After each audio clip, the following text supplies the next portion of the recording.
Bien, vamos entonces a dar inicio a la sesión de hoy y recuerden que estamos analizando durante la presente semana el recurso de apelación y que ustedes tienen una actividad evaluada sumativamente para la próxima semana, la cual consiste en una simulación de una audiencia de apelación y que esa simulación va a estar basada en un caso real que ya sucedió y que aparece, digámoslo así, reflejado, bien o mal, completo o incompleto, exacto o inexacto, en una resolución.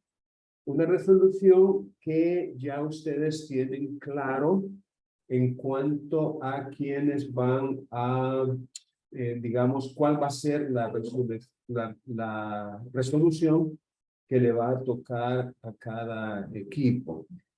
Entonces, para que ustedes y yo podamos, digámoslo así, tener tal vez una idea mejor de lo que debe suceder en una audiencia de apelación, vamos a revisar nuevamente los artículos en el Código Procesal Civil y Mercantil que desarrollan esa audiencia, la audiencia especial en materia de apelación.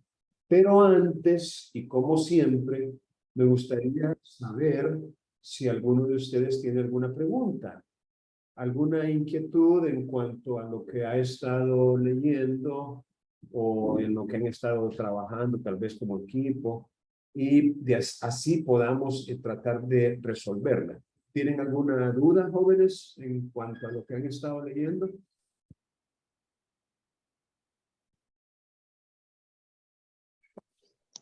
Sí, buenas tardes.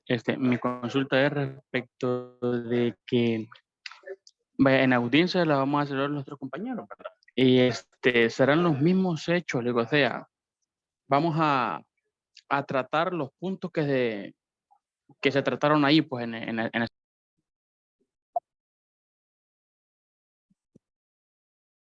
Es correcto, es correcto.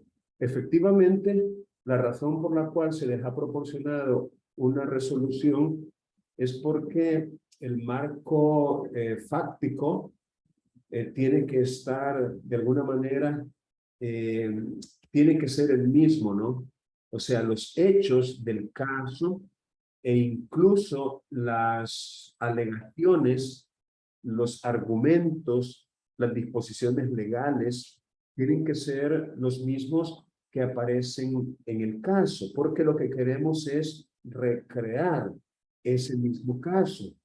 Entonces, ustedes tienen que leerlo, el caso que les ha correspondido, leerlo detenidamente, tomar nota, apuntes, los detalles, fijarse bien en ellos, y en el momento de la audiencia, repito, van a utilizar el mismo cuadro fáctico y las mismas argumentaciones, claro, no de una manera literal, ¿verdad? Porque tampoco es un guión, tampoco es como sí, eso, un guión de una película, pero sí me gustaría que no se salgan demasiado como para presentar hechos que sean diametralmente diferentes, ¿no? Aunque, repito, pueden darle algún toque particular o especial, pero sin salirse demasiado del cuadro fáctico que se trató en ese caso concreto que les ha correspondido. Entonces, de esa manera, espero haber dado respuesta a su pregunta y si alguien tiene alguna otra, pues la puede formular. Sí, Lick, no sé si me escucha, buenas tardes. Buenas tardes, sí le oímos. Con respecto a mi grupo que solo quedamos en pareja, ¿cómo se haría? ¿Le podemos decir a otro compañero o compañera que si nos puede ayudar en un rol o solo los dos? Sí, fíjese que déjeme chequear aquí en el grupo de WhatsApp cómo es que han quedado configurados los equipos. En el caso... Ah, no, pero es que solo puse el nombre de una persona, pero no, aquí están. Vaya, tenemos a José Reinaldo González y a Karen Noelia. ¿Ustedes consiguieron a un compañero, Reinaldo y Noelia? Sí, Porque yo creo que tratamos de resolver eso la vez anterior, ¿no? Porque habían varios equipos en donde solo habían 2 personas. Por ejemplo, el de Miguel Ángel Trejo, el de Gisela Yulisa, el de Luisa María. Pero yo creo que le dimos una respuesta a eso, ¿no? ¿Cómo quedamos al fin? ¿Recuerdan?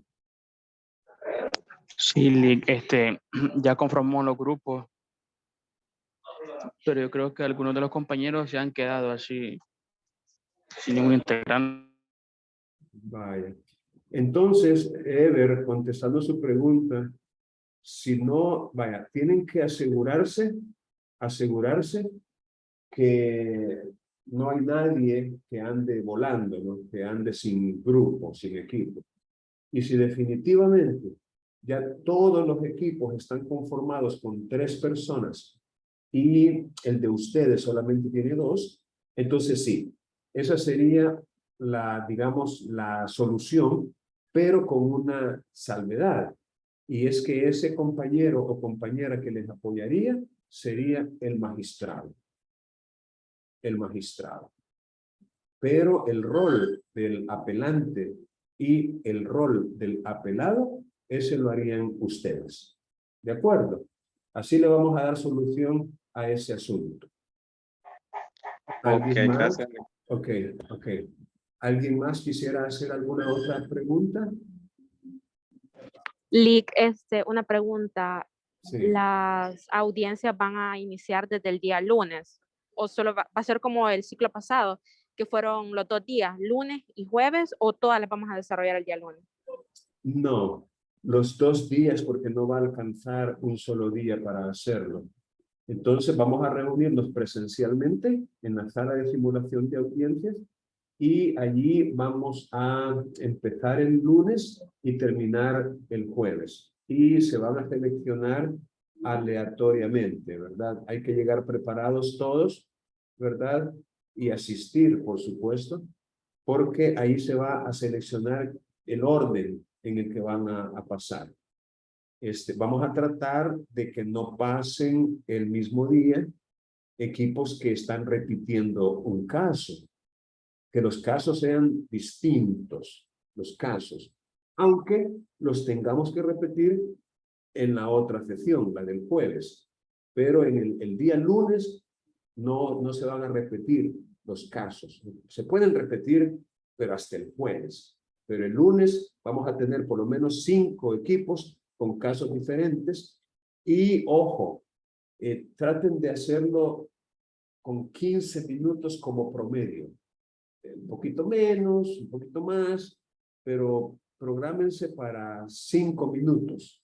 Recuerden, es una simulación. La idea es que repasemos en ella, digamos, como la estructura, que no es la gran cosa tampoco, pero que podamos poner en práctica algunas habilidades de oratoria forense, de argumentación, de exposición de hechos, de forma de dirigirse al tribunal, de forma de hacer peticiones, forma de controvertir las argumentaciones de la parte contraria, es decir, un ensayo, ¿no? Una especie de práctica para que podamos poner en aplicación algunos asuntos que a lo mejor son teóricos, pero que llevados a la práctica podrían tener un significado y una relevancia diferente.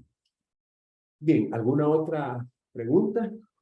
Lick, ¿y la vestimenta puede ser normal? Normal. No quiero que vengan trajeados, que vengan con sus sacos y todo, con corbata. No. No.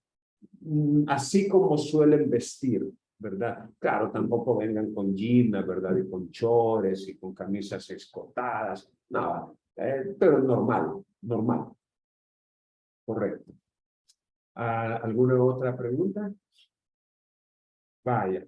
Entonces, miren, tengan por favor en cuenta que en el Código Procesal Civil y Mercantil, en el código, allí aparece, digamos, todo lo que debemos estudiar.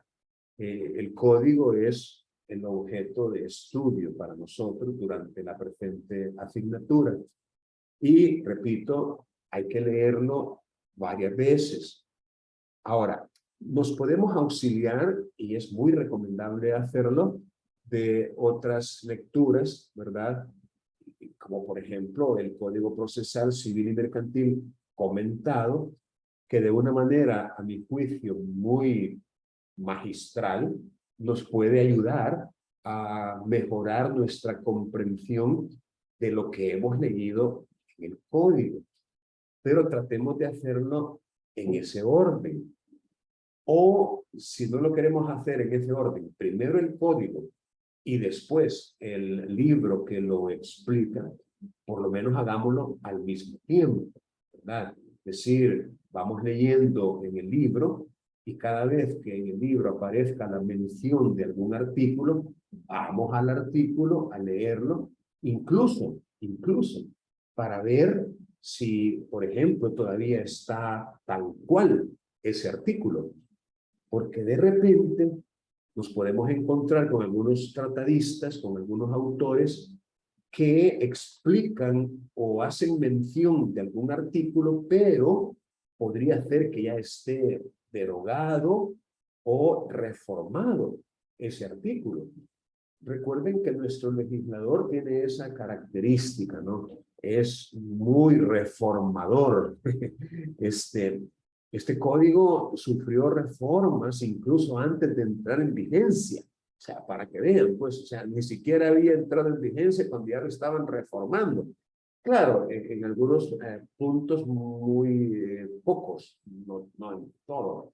Pero lo que les quiero decir es que tratemos de leer primero el código y después algún libro, alguna monografía, alguna tesis o algún trabajo de investigación, es decir, algún material complementario de apoyo. Y lo otro que necesitamos tener también mucho cuidado y ponerle atención es cuando leemos autores extranjeros. Los autores extranjeros aportan muchísimo al conocimiento de las instituciones jurídicas, muchísimo. Pero necesitamos tener claro eso, que es un autor extranjero y que probablemente la legislación que él está citando o explicando no sea la nuestra y que aunque se parezca, pues también podría diferenciarse. Entonces, no nos dejemos, como quien dice, llevar por la emoción y en nuestra mente crear esa confusión, ¿verdad? Porque alguien podría confundirse y pensar que alguna norma o alguna disposición que es aplicable en Argentina, en Chile, en España, en México, también lo es en nuestro país, porque, repito, podría ser diferente el caso.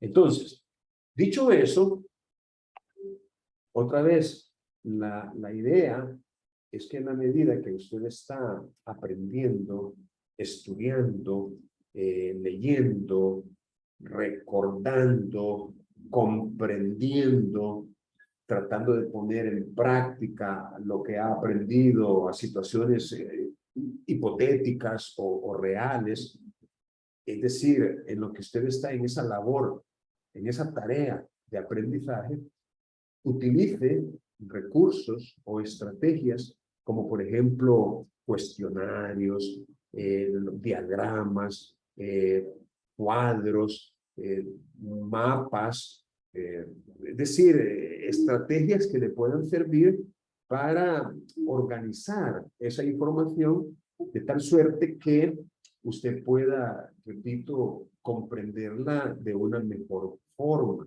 de una manera, digámoslo, más ordenada, más técnica, más profesional. Y yo estoy seguro, porque a mí me pasa, de repente uno se encuentra con algunas palabras incluso, o algunas ideas que tal vez uno no logra comprender del todo. Uno no logra captar en toda su dimensión lo que esa idea significa. Y allí es donde usted tiene que, ¿por qué no decirlo?, hacer algún apunte en su cuaderno, al margen del código, si usted lo está estudiando en su formato papel, o qué sé yo, ¿cómo le dicen? En Word o en text, una aplicación, pues, ya sea, o incluso en una nota de voz, porque usted puede en su teléfono poner notas de voz. Es decir, entonces, preguntas para que el día de la sesión usted las pueda formular. Por cierto, no sé si aquí alguien me había hecho algunas preguntas y ella misma me dijo que las resolviéramos en clase, pero no sé si era en este grupo o era en otro. Pero otra vez, aprovechemos, y eso se aplica no solo a esta asignatura, sino a todas las demás, aprovechemos la sesión para resolver cualquier duda, cualquier inquietud que haya quedado de lo que hemos estudiado previamente. Mire, cuando usted, por ejemplo, cuando usted se queda callado, al yo preguntar o cuestionar o darles la oportunidad de formular preguntas, entonces cuando usted se queda callado o callada, entonces yo lo que puedo asumir, bueno, si soy mal pensado, es que a lo mejor es porque usted no ha leído nada. O sea, usted no ha tenido tiempo de estudiar nada. Y usted viene a la sesión queriendo que aquí se le enseñe, lo cual es incorrecto. No es aquí que se le va a enseñar, es en su casa que usted tiene que aprender.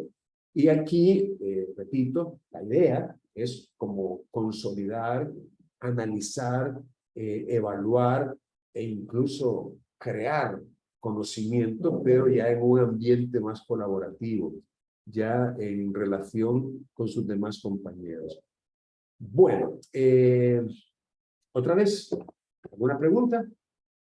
Porque si no tienen alguna pregunta, entonces vamos a entrar en materia y vamos a remitirnos al Código Procesal Civil y Mercantil para poder repasar las disposiciones legales que hacen referencia precisamente al recurso de apelación. Déjenme ver, esta vez va a ser un poco diferente porque como no venía prácticamente, se me fue la onda y olvidé que habíamos quedado de que la sesión iba a ser virtual. Entonces, no tengo ahorita como el equipo, ¿no? Porque necesito 2 monitores y solo tengo uno, entonces no puedo estar haciendo lo que normalmente hago.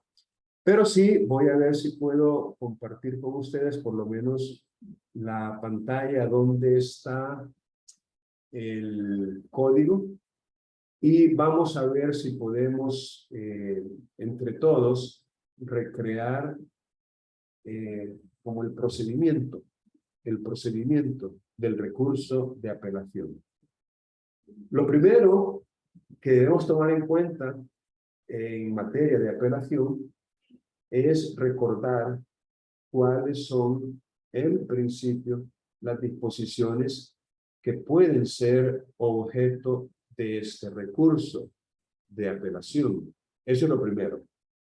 Es decir, cuáles son, según la ley, las resoluciones judiciales que objetivamente pueden ser impugnadas mediante el recurso de apelación. Y según el artículo 508, las sentencias. Recuerden, la sentencia es la resolución judicial que le pone fin al proceso, en la mayoría de los casos resolviendo el objeto principal del mismo, es decir, resolviendo el fondo del asunto sometido a la decisión judicial. Una sentencia, llamémosle, de fondo. Pero no es raro encontrar algunas sentencias que no resuelven el fondo del asunto, sino que resuelven o dan por terminado el proceso, pero sin tocar el fondo del asunto sometido a la decisión del juez. Esas, obviamente, también son sentencias, repito, aunque no toquen o se refieran directamente al fondo de la cuestión debatida. Pero, insisto, siguen siendo sentencias y por ende resultan objetivamente apelables. La segunda resolución son los autos que en primera instancia le ponen fin al proceso. Eso es como una regla general y como tal admite al menos una excepción. Y es el caso del 278. El artículo 278 es una excepción a esta regla de que son apelables los autos que le ponen fin al proceso. Y el artículo 278 se refiere al auto que declara inadmisible una demanda dentro de un proceso declarativo común. Entonces, cuando nosotros leemos en el artículo 508 que son recurribles en apelación los autos que en primera instancia le ponen fin al proceso, por favor, tengamos en cuenta el caso del artículo 278, que repito, es un auto que le pone fin al proceso. ¿Y por qué le pone fin? Porque declara inadmisible una demanda. Inadmisible. No es lo mismo que una demanda se declare inadmisible a que se declare improponible. Parece mentira, pero fíjense que yo una vez le dije expresamente a un tribunal, y es que precisamente por eso, porque no admiten apelación los autos que declaran inadmisible una demanda, no admiten apelación, solo revocatoria. Así lo dice el 278. Entonces, yo siento que si, por ejemplo, un juez, como quien dice, va por fregar, o sea, quiere frustrar los intentos de un abogado por plantear una pretensión, es decir, un juez que declara inadmisible una demanda, solamente se puede impugnar por el recurso de revocatoria. Y el recurso de revocatoria es no devolutivo. Es decir, es resuelto por el mismo juez que dictó la resolución. Entonces, prácticamente, si un juez quiere por molestar, truncar, y digo por molestar, pero quizás estoy pecando no sé, a lo mejor no sea esa la razón por la cual los jueces lo hagan. Pero lo que les quiero decir es que ese auto, a pesar de que le pone fin al proceso, no puede ser revisado por un tribunal superior porque no admite apelación. Entonces, tengamos en cuenta eso. Y finalmente, el artículo 508 dice que también son apelables las resoluciones que la ley señala expresamente. Las resoluciones, repito, que la ley señala expresamente. Y allí es muy fácil encontrarlas. Basta con que nosotros, con un buscador, ya dentro del texto del código, pues escribamos la palabra apelar, apela, apel, apelar, apelable, y ahí podemos nosotros encontrar cuáles son aquellas resoluciones que, aunque no sean sentencias ni autos que le pongan fin al proceso, pues resultan apelables. Y lo sería porque el código expresamente concede el recurso de apelación a esas decisiones. Entonces, yo creo que ya les pedí a ustedes que elaboren ese listado tomado del código mismo de aquellas resoluciones que, según el mismo código, son apelables porque la ley expresamente lo está diciendo. Bien, luego tenemos en el artículo 511 lo relacionado con la interposición del recurso.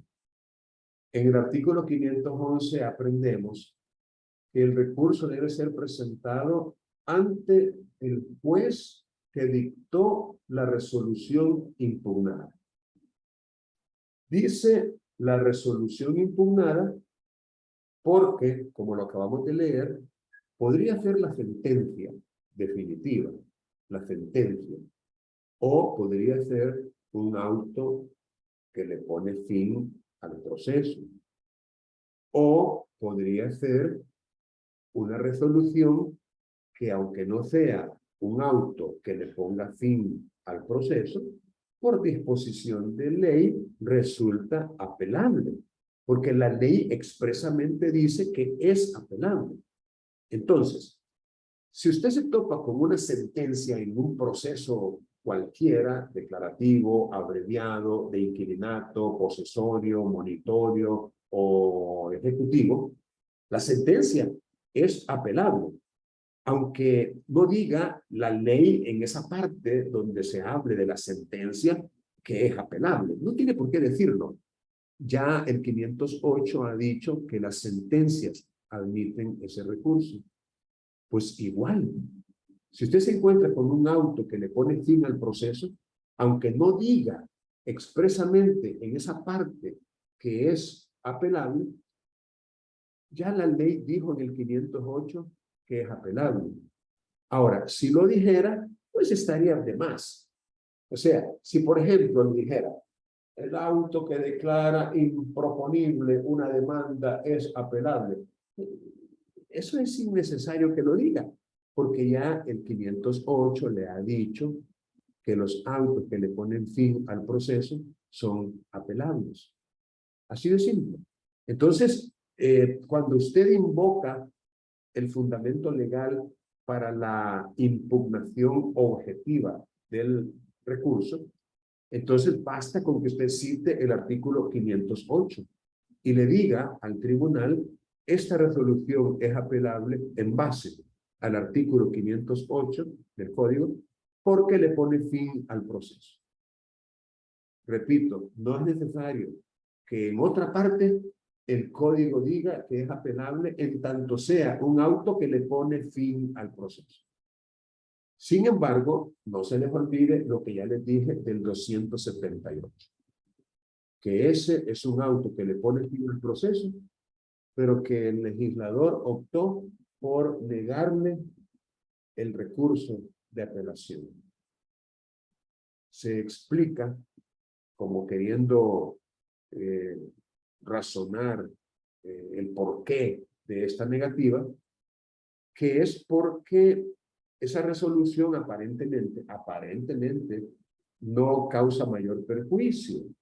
Es decir, nada cuesta, según el legislador, volver a presentar la demanda. Se la declararon inadmisible. Ok, vuélvala a presentar. Como que dice, esa es la solución. No se complique la vida. No pretenda que un tribunal superior examine el por qué el juez se la declaró inadmisible. Vuélvala a presentar. El problema que veo yo es que esa decisión del juez de declarar inadmisible una demanda en el proceso declarativo común podría ser arbitraria. Podría ser caprichosa, infundada, injusta. Es más, estaba a punto de contarles que en un caso particular a mí me declararon inadmisible una demanda. Inadmisible. Y era proceso declarativo común. Es decir... Disculpe, Lick. Y Diga. también se puede presentar recursos cuando se declaran improponible alguna demanda. Claro. Cuando se declara improponible, esa le pone fin al proceso y en base al 508 admite apelación. Admite apelación, aunque no lo dijera expresamente allá en las reglas de la improponibilidad. Sin embargo, me parece que lo dice expresamente. Pero aunque no lo dijera, ya el 508 está diciendo, en términos generales, que los autos que le ponen fin al proceso admiten recurso de apelación, con la sola excepción del auto que declara inadmisible una demanda en un proceso declarativo común, que como les repito, según el 278, se le privó, se le quitó, no se le concedió recurso de apelación por eso mismo, porque en el criterio del legislador nada cuesta que se vuelva a presentar. Pero como les estoy yo explicando, esa decisión podría ser injusta, equivocada, arbitraria, caprichosa, como entiendo yo que me sucedió a mí. Porque, repito, a mí se me declaró inadmisible. Entonces, cuando yo presenté la revocatoria, lo que yo le dije al tribunal era que en esos casos no se tenía que haber declarado inadmisible la demanda, porque el argumento del juez para declarar inadmisible no era precisamente como una causal o motivo de inadmisibilidad, sino más bien de improponibilidad. Y miren qué curioso. Yo le pedí literal y expresamente al juez que en vez de declararla inadmisible, que la declarara improponible.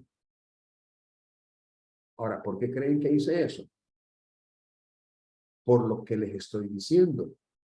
Porque yo tenía la esperanza o tenía la fe de que si llegaba a la Cámara a través de un recurso de apelación, la Cámara iba a escuchar mis razones, mis argumentos, los fundamentos de por qué yo estaba, digamos, impugnando esa decisión. Y yo pues, tenía la confianza de que la Cámara podía haberme dado la razón. Sin embargo, como la declaratoria del juez fue de inadmisibilidad, entonces no había manera de que llegara a la Cámara, porque como no admite apelación, solamente revocatoria, y tal como es fácilmente previsible, siendo el mismo juez el que iba a resolver la revocatoria, era muy difícil que cambiara de opinión. Entonces, tengamos pues en cuenta eso. Bien, decía que, según el 511, el recurso de apelación debe presentarse ante el mismo juez que dictó la resolución impugnada. Resolución que puede ser sentencia, auto definitivo o una resolución que, aunque no sea la sentencia o un auto definitivo, entendamos por auto definitivo el que le pone fin al proceso, aunque no sea sentencia ni auto definitivo, siempre y cuando la ley diga que es apelable, entonces admite también el recurso de apelación. El plazo para poderlo interponer es de 5 días. Estos días tienen que ser hábiles y se comienzan a contar a partir del día siguiente al de la comunicación de la sentencia o de la resolución que estamos impugnando. Entiéndase que esos 5 días que son hábiles y que por disposición del mismo código, si la notificación se hizo por medios técnicos, esa notificación se va a tener por realizada 24 horas después.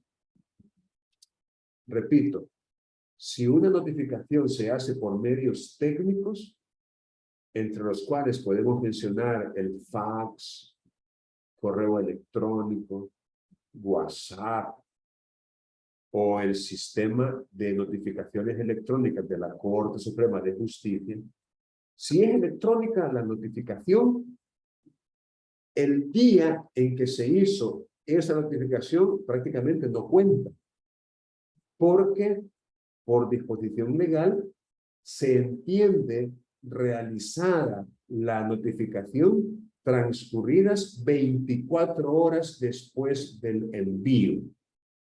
Entonces, si a su correo electrónico llega una notificación un día jueves, por ejemplo, y ahí en la bandeja de entrada dice que cayó a las 10 de la mañana de un día jueves, entonces la notificación se entiende realizada a las 10 de la mañana del día siguiente, es decir, del día viernes.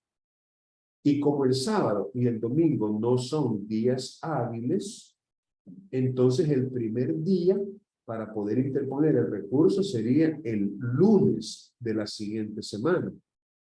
Y martes, miércoles, jueves, viernes, si no hay ningún asueto ni vacación en el intermedio, pues tendría los 5 días de la siguiente semana.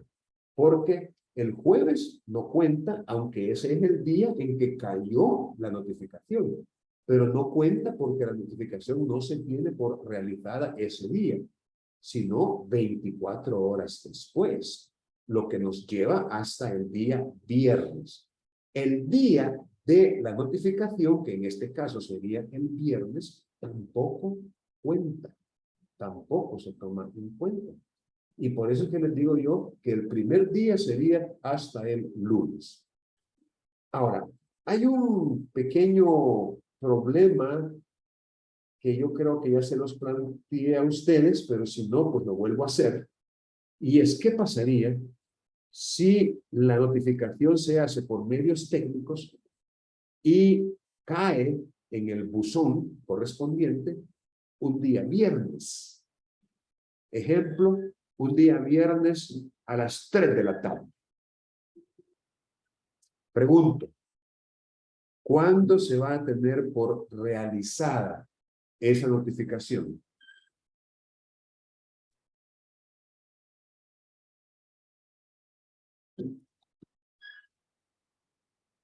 ¿Quién quiere opinar?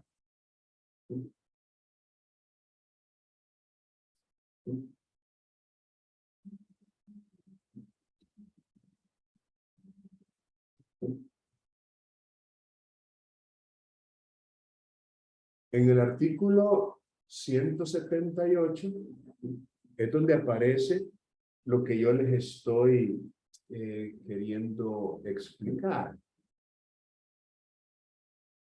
Dice, cuando se notifique Philip, una resolución por medio entender que digo que si cae la notificación el viernes a las 3 de la tarde, y entonces como la ley establece que son horas, dice, o sea, 24 horas después del envío, entendería yo de una manera literal que sería a las 15 horas del día sábado. Sábado. Porque ahí no me está hablando de el término que me habla ahí es de horas, no de días ni de meses, ¿verdad? Sí, sí, es correcto. Vaya, en cuanto a eso, bueno, terminemos de leer por aquellos que tal vez todavía no han pasado sus ojos por él. Terminemos de leer el artículo 178. Dice, cuando se notifique una resolución por medios técnicos, una resolución cualquiera, incluyendo una sentencia, se dejará constancia en el expediente de la remisión realizada. En este caso, se tendrá por realizada la notificación transcurridas 24 horas después del envío, siempre que conste evidencia de su recibo. Entonces, algunos podrían colegir o suponer que como el sábado es un día no hábil, es un día en que los tribunales no trabajan, están cerrados, cualquiera podría suponer que esa notificación se tendría por realizada hasta el siguiente día hábil, ¿verdad? Que sería el día lunes, ¿verdad? Si no hubiera tampoco ningún asueto ni vacación ese lunes, ¿verdad? Entonces, pero digamos, la relevancia de esta determinación radica en que si usted se equivoca en su forma de pensar y, por ejemplo, piensa que tienen que ser 24 horas dentro de días hábiles y que por ende la notificación se tiene por realizada el día lunes, entonces usted podría pensar que el primer día del plazo para apelar sería el martes, porque como el día de la notificación no cuenta, entonces tendría que ser el día martes, el primer día, miércoles, jueves, viernes, cuarto día, y el quinto día sería el lunes de la siguiente semana, ¿verdad? Repito, si usted es de aquellos que piensan que por haber caído un día viernes, la notificación se va a tener por realizada hasta el día lunes. Pero si usted piensa como el compañero que acaba de opinar y que él dice, pero es que ahí dice horas, no dice días ni meses, sino que dice horas. Entonces, dice el compañero, yo voy a entender que la notificación se tendría por realizada a las 3 de la tarde del día sábado. Ahora bien, ¿qué piensan ustedes? Porque, digamos, tenemos esas dos posibles formas de resolver el asunto. Hay quien podría pensar que sería el día lunes a las 3 de la tarde, o alguien podría decir que no, que sería el día sábado. Entonces, les dejo eso como parte de, digamos, como parte de una inquietud que ustedes podrían tal vez profundizar su investigación en otras fuentes, ¿verdad?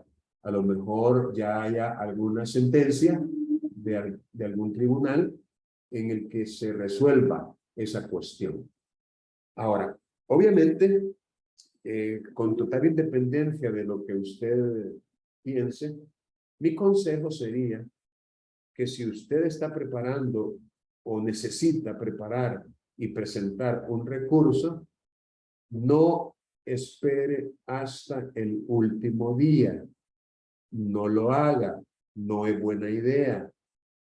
Puede resultar que ese último día usted amanezca un poco indispuesto de salud, o puede ser que ese día no haya energía eléctrica y usted no se dio cuenta que iban a suspender y no tiene manera de imprimir o de sacar copias, o cualquier otra razón podría provocar el que usted no pueda cumplir.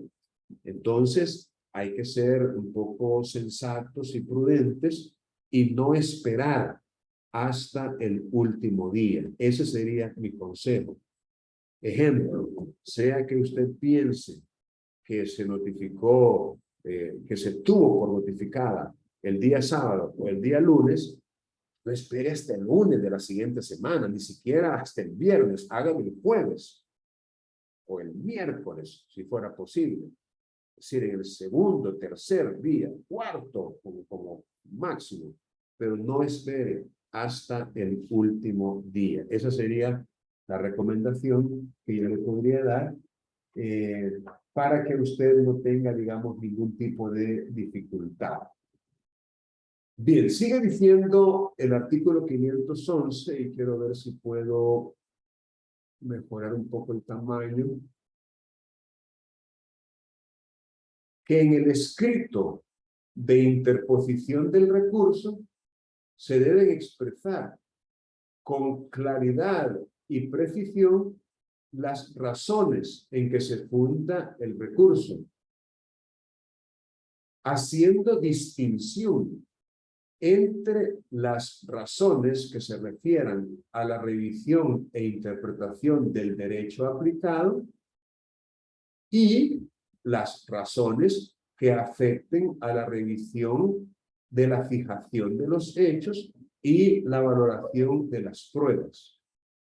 En otras palabras, usted tiene que, como quien dice, clasificar la razón por la cual está apelando. Clasificarla en una de 3 categorías. Es decir, usted puede tener múltiples razones para apelar. Varias, 3, 4, 2, 5, varias. Tiene que agarrar cada una de ellas por separado. Cada razón que tenga para apelar.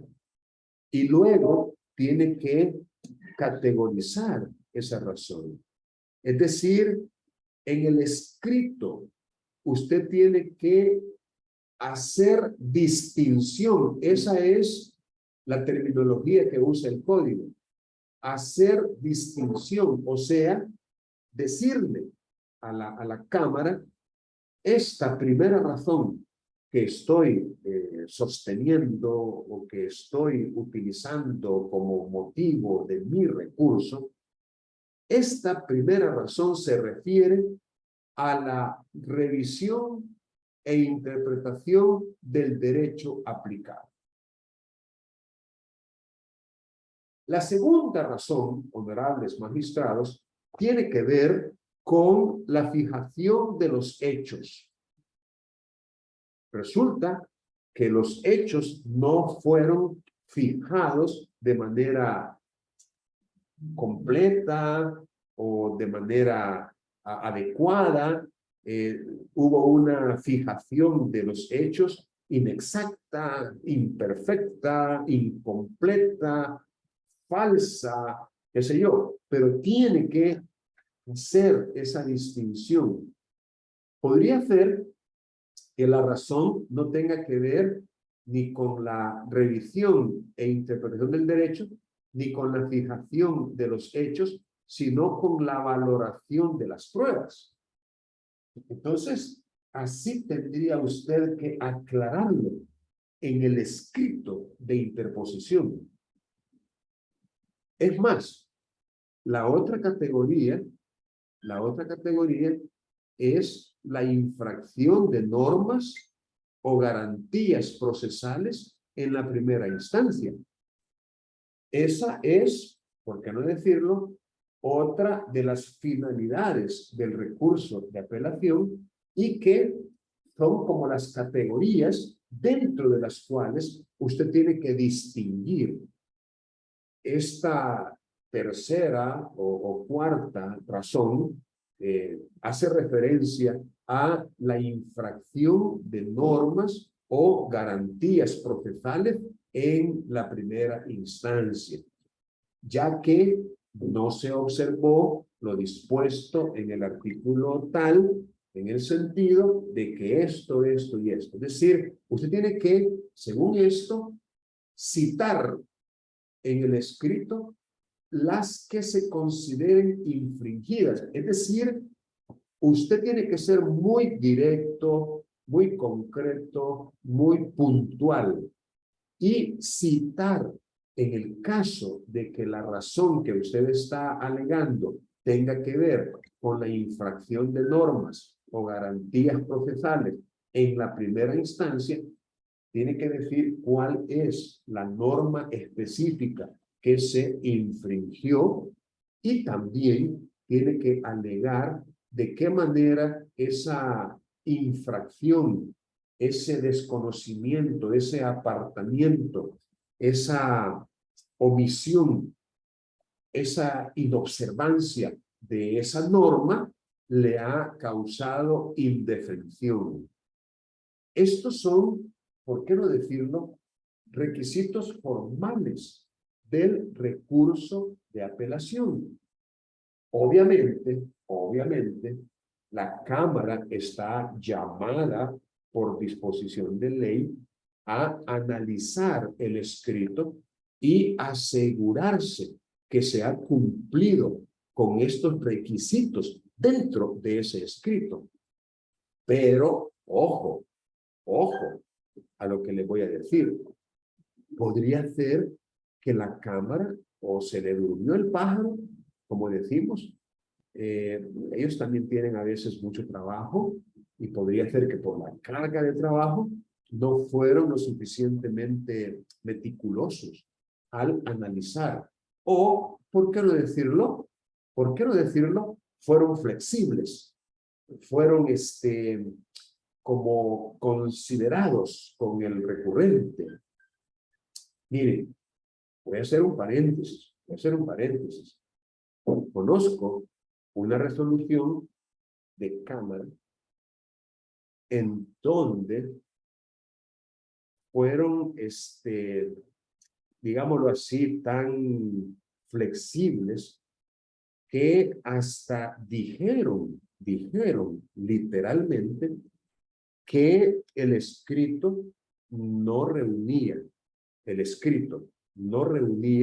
digamos, los requisitos mínimos para que pudiera ser admitido. Sin embargo, fíjense bien, como para no vedar, no rechazar o impedir o negar el derecho a una tutela judicial efectiva, el acceso a los recursos, vamos a admitir el recurso. No sé si me estoy explicando, ojalá que sí. Es decir, los magistrados fueron tan buenos, tan misericordiosos con el recurrente, que prácticamente reconocieron en su auto de admisión que el recurso no reunía los requisitos. Y a pesar de eso, lo admitieron. Pues yo no sé, desconozco los detalles, pero ese asunto llegó a la sala de lo civil.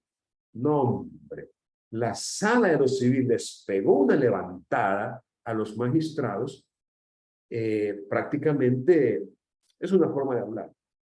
No es que los regañen, ¿verdad? Pero sí les hacen ver que no estuvo bien lo que hicieron y que no se puede, digamos, soslayar o dejar sin aplicar los requisitos que por lo menos en su forma mínima exige la ley para la admisión de un recurso. Es decir, no estuvieron de acuerdo con lo decidido por los magistrados de ser tan benevolentes. Como dice aquella canción, ¿para qué fue eso? ¿Para qué fue eso? No, hombre, a partir de esa resolución de la sala, esta Cámara se puso, pero tan inflexible. Es decir, se fueron de un extremo al otro y se pusieron tan rígidos y tan inflexibles que no. Si yo les mostrara una resolución de la Cámara y hasta citaron la resolución esa de la sala. Citaron la resolución de la sala como fundamento de su rigidez, de su inflexibilidad, y rechazaron un recurso de apelación. No lo había presentado yo, lo había presentado otro abogado, y ante ese rechazo, pues yo tuve ocasión de conocer el expediente para interponer un recurso de casación, en el cual el fundamento de la casación fue que se había denegado indebidamente el recurso de apelación. porque esa es una causal de casación. Cuando hay una denegativa indebida, o sea, cuando se ha rechazado el recurso de apelación, pero de una manera indebida o impropia. Entonces, mi argumento precisamente fue que no era en materia de apelación, tampoco había que ser tan estrictos. No sé, como quien dice, traté de hacer ver a los magistrados, esta vez de sala, de que los magistrados de cámara habían sido demasiado estrictos y que al escrito de apelación lo habían tratado como si fuera un escrito de casación, cuando la naturaleza íntima de ambos recursos es muy diferente. O sea, no es lo mismo un escrito de apelación que uno de casación. Este último sí requiere una técnica mucho más depurada, más pulida, un conocimiento más profundo del derecho, porque esa es una cuestión en donde se analiza más bien el derecho que los hechos. Pero, pues afortunadamente, la sala me dio la razón y casó, digamos, la resolución del tribunal que había declarado inadmitida la demanda, perdón, el recurso, y le ordenó que lo tramitara, es decir, que lo admitiera. Entonces yo confío de que ya con eso ya los magistrados ya bajaron un poco la guardia, porque habían tenido, digamos, una actitud de rechazo que a mi juicio resultaba muy excesiva. Como les repito, se fueron de un extremo al otro, lo cual yo vi muy impropio. Bueno, entonces, lo que les quería decir es que en la audiencia, óiganlo bien, en la audiencia, si usted es la parte apelada, usted perfectamente, y aunque ya haya sido admitido, oiga, aunque ya haya sido admitido el recurso, usted puede en la audiencia, obviamente con mucho respeto, con mucho cuidado, con mucha paciencia, ustedes pueden decir a los magistrados que el escrito no reúne los requisitos mínimos para su admisibilidad o para su procedencia, y que por ende no debió ser admitido. Miren, eso no es un pecado. La sala misma, óiganlo bien, la sala de lo civil, que allí son 3 los magistrados, mientras que en la Cámara solo son 2. En la sala son 3. Y obvio, el equipo de colaboradores que tiene la sala también es un equipo mucho más preparado que los colaboradores que están en las cámaras. Es decir, es un tribunal más técnico, más experto. La sala misma, hay un montón de resoluciones, usted las va a leer, donde ellos, después de haber admitido un recurso de casación, después de haberlo admitido, reconocen, confiesan o dicen que fue admitido indebidamente. Algo así como que dice, ahora que hemos hecho un análisis más profundo del asunto, descubrimos que no se cumplen con los requisitos para la admisibilidad del recurso, razón por la cual se declarará inadmisible. No sé si me explico, la sala. Ahora bien, si la sala lo hace, ¿por qué no lo va a hacer una cámara?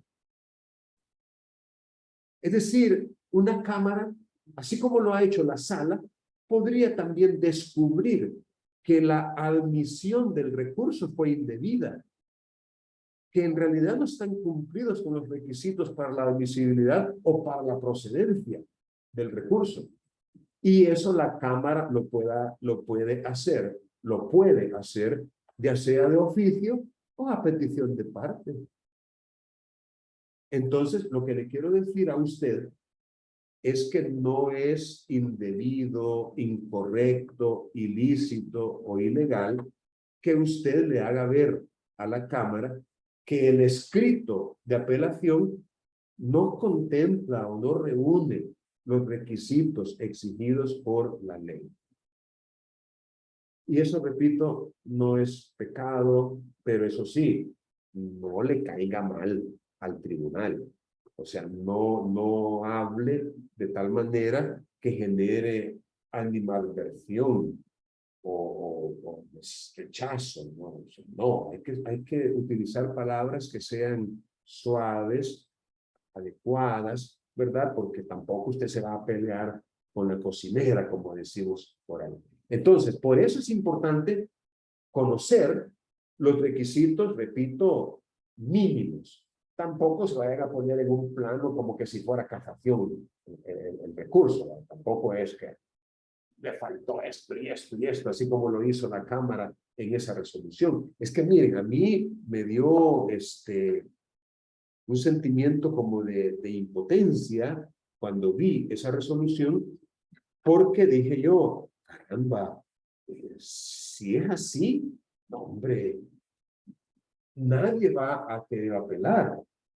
Y la mayoría de los escritos los van a rechazar, porque estaban en un plano, repito, como que si fuera casación, literalmente, como si fuera casación. Y son recursos diferentes. Uno es ordinario, el otro es extraordinario y como tal de derecho estricto. La apelación no. La apelación tiene que ser un poco más, menos severa en cuanto a los requisitos, lo que no significa que se deban soslayar o dejar de lado. Apeló, vení, ya que apelaste, vení, vamos a conocer el recurso. Tampoco. Es decir, no hay que irse a los extremos. Bueno, la prueba en segunda instancia es algo, digamos, no muy común. Es raro que se proponga y que se produzca prueba en segunda instancia, lo cual no significa que no sea factible, ¿verdad? Sin embargo, necesitamos, como quien dice, conocer en detalle cuándo es que sí y cuándo es que no se va a poder recibir prueba en segunda instancia. Repito, porque no son, como quien dice, no es en todos los casos que le van a poder recibir prueba, sino en casos muy particulares que, por supuesto, tienen que ser conocidos por usted. Bueno, cuando el escrito es recibido por el juez, y me refiero al juez de primera instancia, dice aquí que se va a notificar a la parte contraria. Y la competencia del juez de primera instancia se limita a remitir el escrito de apelación al Tribunal Superior dentro de los 3 días siguientes junto con el expediente. Entonces, ¿qué va a hacer el juez de primera instancia cuando recibe el escrito que contiene el recurso de apelación? Fácil. Notificar a la parte contraria la existencia del recurso y remitir el escrito junto con los documentos que se hayan agregado al mismo, si ese fuera el caso, junto con el expediente. La ejecución provisional es algo que también es muy raro, pero si se ha solicitado ejecución provisional, pues aquí le dice el artículo 512 lo que tiene que hacer el tribunal en ese caso. Pero es muy raro que se solicite ejecución provisional. Y es que ¿quién va a querer que se ejecute una sentencia con aquella incertidumbre de si se va a confirmar o no? Es decir, si yo, por ejemplo, gané un proceso y es de condena, la sentencia para la persona que yo demandé, Entonces, yo podría solicitar la ejecución provisional. Pero, ¿y si revocan la sentencia?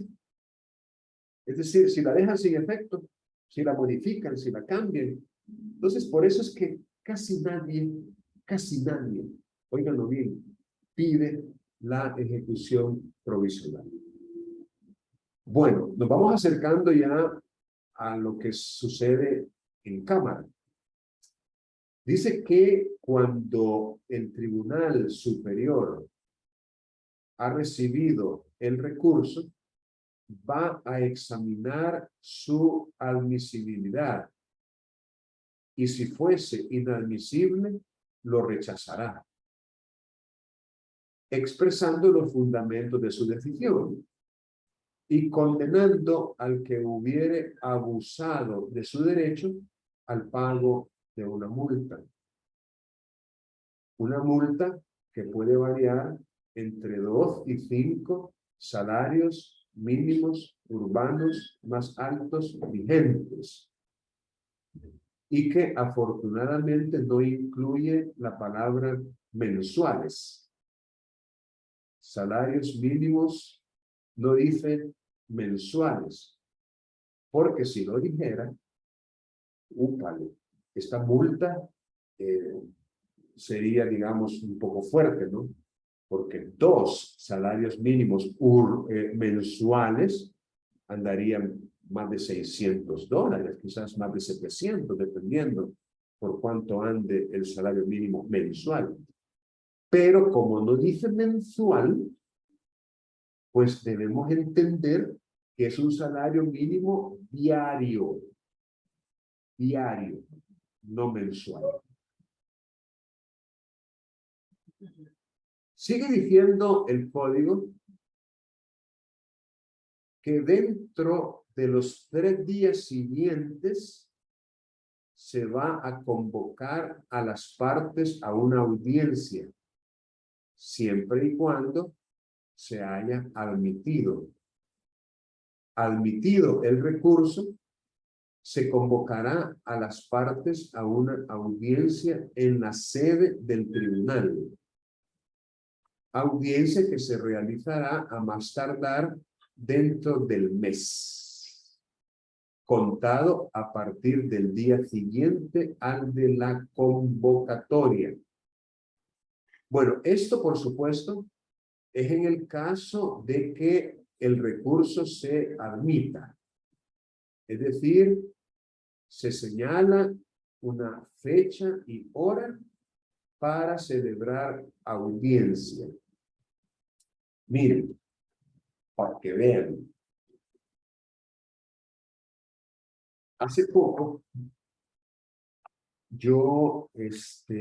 estaba yo esperando la convocatoria a esta audiencia porque se había presentado un recurso de apelación, y estoy hablando de esta jurisdicción de San Miguel. Estoy hablando específicamente de la Cámara local, la Cámara de aquí, de lo civil, de la primera sección de Oriente. Y me llamó la atención poderosamente que admitieron el recurso de apelación, pero no señalaron audiencia. No señalaron audiencia. Con el argumento, a mi juicio, insostenible, de que no se había ofertado prueba, que no era una alegación que tuviera que ver con los hechos, sino solamente con el derecho, y que por ende no era necesaria la celebración de una audiencia de apelación. Acto seguido, en el mismo auto, la Cámara dijo que para poder garantizar el derecho de defensa y contradicción a la parte contraria, o sea, a la parte apelada, le iban a conceder un plazo de 5 días hábiles para que por escrito presentara ya sea su oposición o su adhesión. Pregunto, ¿qué piensan ustedes de esto? ¿Qué piensan de esta decisión de una Cámara de no celebrar audiencia, sino de darle un plazo, correr traslados, se le suele decir a esto? Correr traslado es una expresión antigua que literalmente significaba darle el expediente y el abogado se podía llevar a su casa el expediente por cierto tiempo y después devolverlo junto con un escrito. Eso es correr traslado. Hoy esa oportunidad ya no se da, pero se daba bajo el imperio del antiguo Código de Procedimientos Civiles. Ajá. ¿Qué me dicen? ¿Están de acuerdo ustedes? ¿Para qué ir a audiencia? Más el desgaste de gastar gasolina y aire acondicionado en la sala de audiencia, su saliva. ¿Qué piensan? ¿Está bien lo que hizo la Cámara? ¿Está malo o qué? ¿Qué piensan? Pues quiero escucharles, a ver si ustedes me ayudan a entender. Ah, no, ustedes a lo mejor ni están aquí.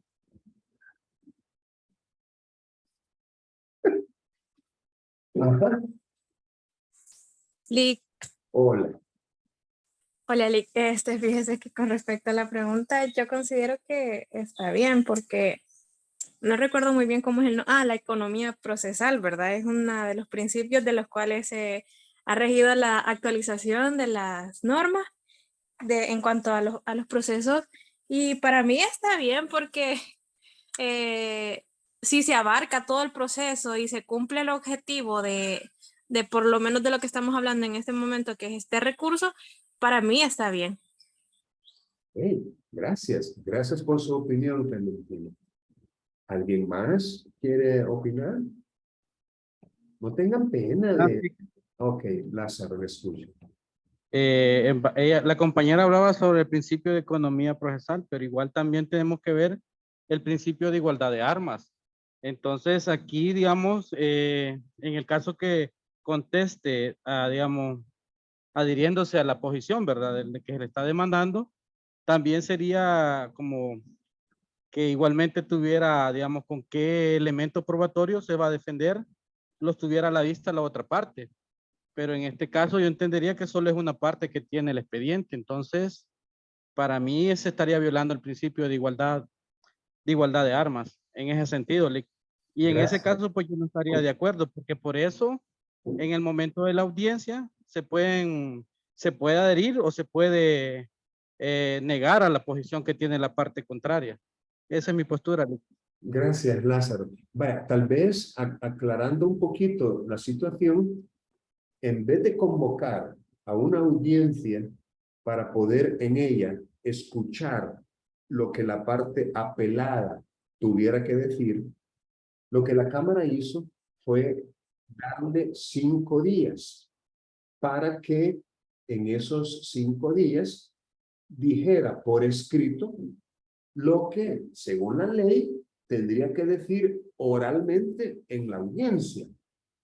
O sea, no es que no se le dio a la parte contraria, que es la parte apelada, la oportunidad de defenderse y de controvertir los argumentos de la apelación. Sí, se le dio, pero no en audiencia, oralmente, sino por escrito. Se le dijo, se le conceden 5 días a la parte apelada para que manifieste lo que tenga que decir con respecto a la apelación. Entonces, el principio de defensa y contradicción sí se dio, ¿verdad? Y obviamente el de igualdad de armas, porque sí se le dio la oportunidad a la parte apelada. Lo único que no en audiencia, como la ley lo dice en este artículo 513. Porque miren, el artículo dice, admitido el recurso dentro de los 3 días siguientes se convocará a las partes a una audiencia en la sede del tribunal. Aquí no dice o no distingue que si se admite por estas razones se va a convocar a una audiencia, pero si se admite por estas otras razones, no será necesario convocar audiencia, sino que hay que darle 5 días a la parte contraria para que por escrito manifieste lo que tenga. La ley no está distinguiendo. La ley simplemente dice, admitido el recurso, convoca a las partes a una audiencia en la sede del tribunal. Eso es lo que yo reproché y sigo reprochando en este momento. Es más, no es mi intención. Dígame, le escucho. Sí, bueno, para mí fue aberrante eso porque va contra el principio de oralidad, pues, porque el principio de oralidad establece que es predominantemente, pues, el juicio oral, o sea, que sea escuchado las partes, o sea, no es que le voy a dar el expediente y de manera escrita. Sí, también se puede de manera escrita, ¿verdad? Pero el principio de oralidad, básicamente en eso se basa, ¿verdad? Que todos los procesos civiles mercantiles se realizarán predominantemente de manera oral. Sí, miren, les estaba contando que yo tuve serias intenciones de presentar un escrito en donde manifestaba yo mi oposición a esa forma de proceder por medio de un recurso de revocatoria. Y aquí es donde miren cómo es la cosa, hombre. Es bien complicado, créanme, es bien complicado, no es fácil. Porque uno tiene que poner en balanza los intereses en juego.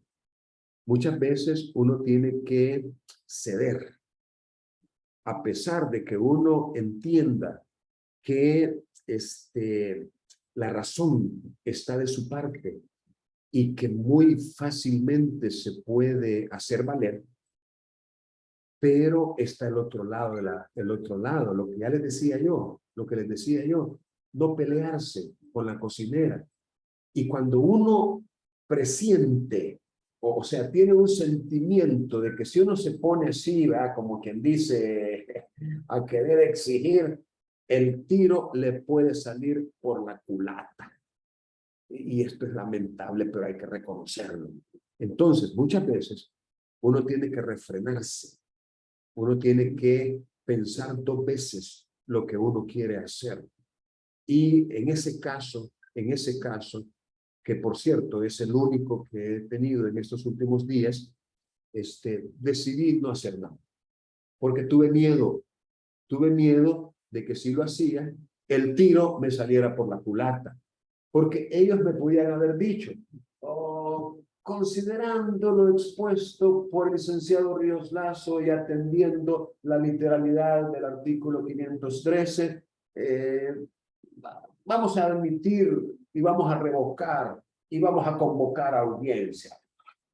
Convocas a audiencia. Ok, llego a la audiencia solo para que me den duro. No sé si me explico, pues. Es decir, para que resuelvan en contra de mi cliente, pues. Entonces, eso es lo que uno, lamentablemente, a veces lo motiva a detenerse.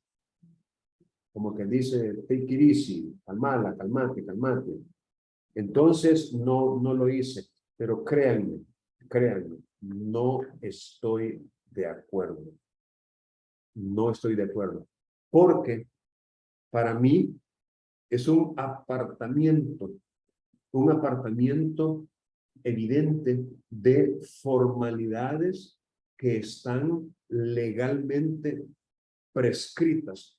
Y, si mal no recuerdo, hay un artículo en el mismo código, allá en la parte de los principios, que dice, el artículo 3, principio de legalidad. Todo proceso deberá tramitarse ante juez competente y conforme a las disposiciones de este código, las que no podrán ser alteradas por ningún sujeto procesal. El proceso debe tramitarse conforme a las disposiciones de este código. Y esas disposiciones no podrán ser alteradas por ningún sujeto procesal. Las formalidades previstas son imperativas. Las formalidades previstas son imperativas.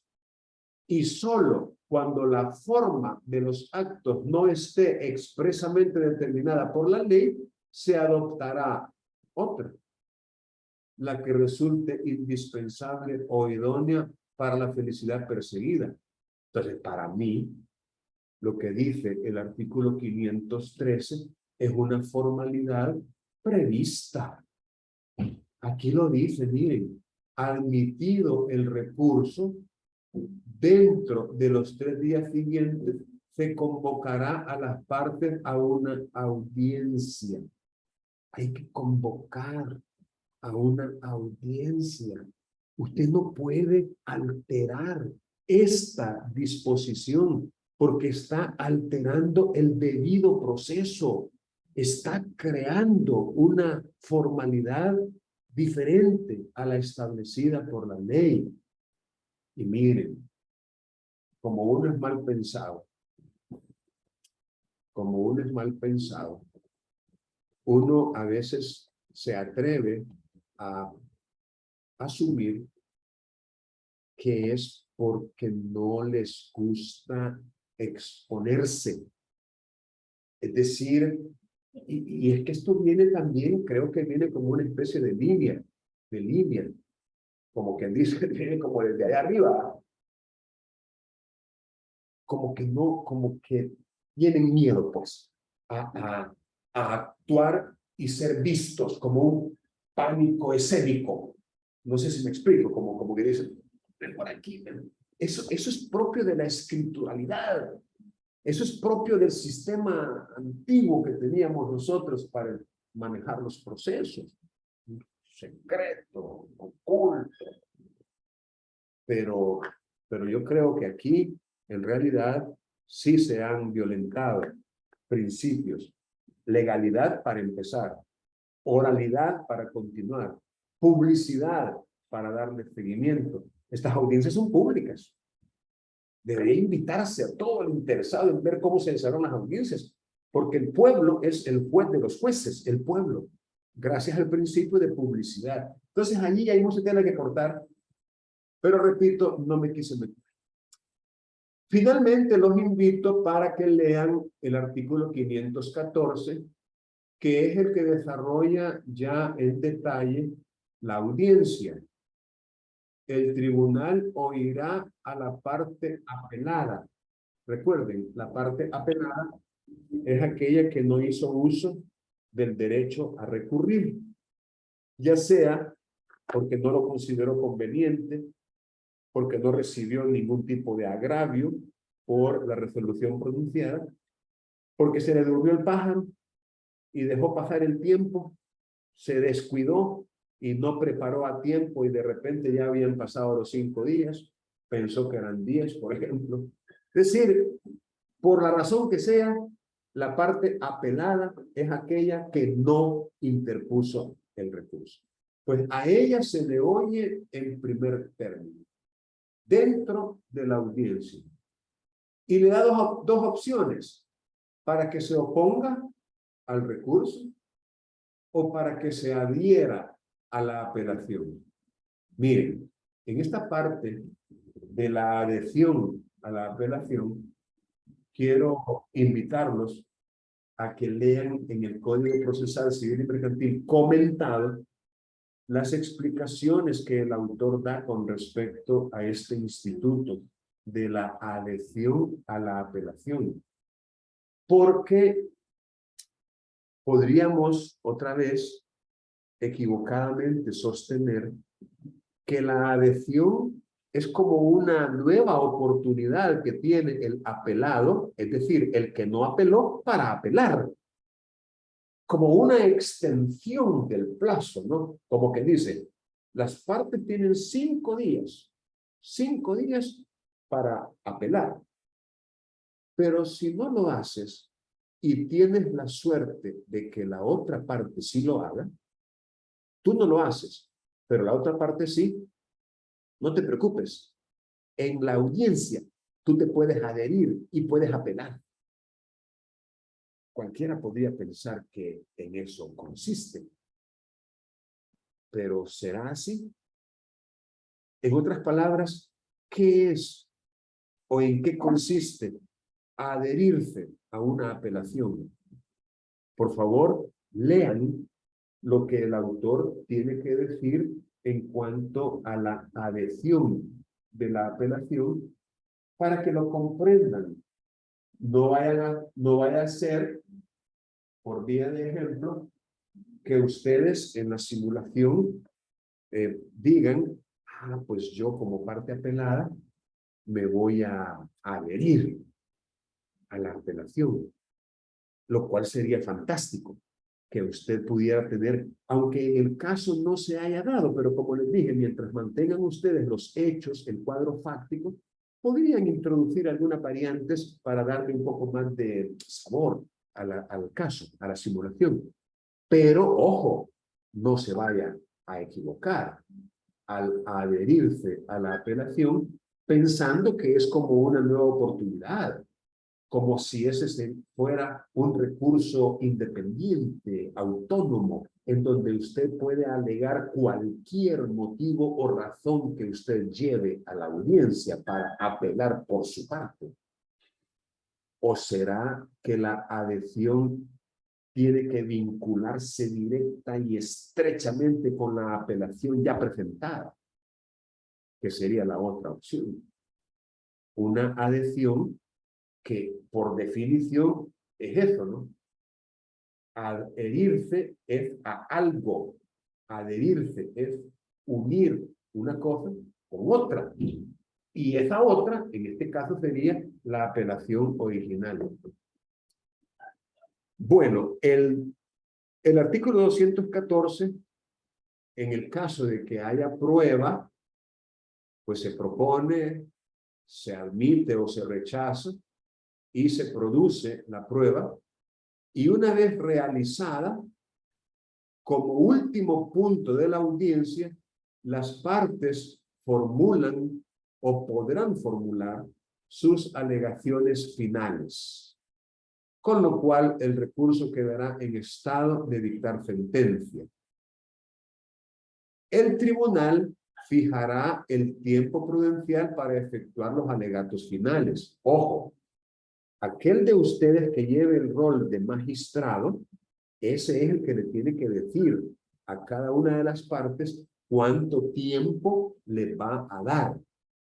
Aquí dice que no puede ser menor de 1 hora, ni mayor a 3 horas.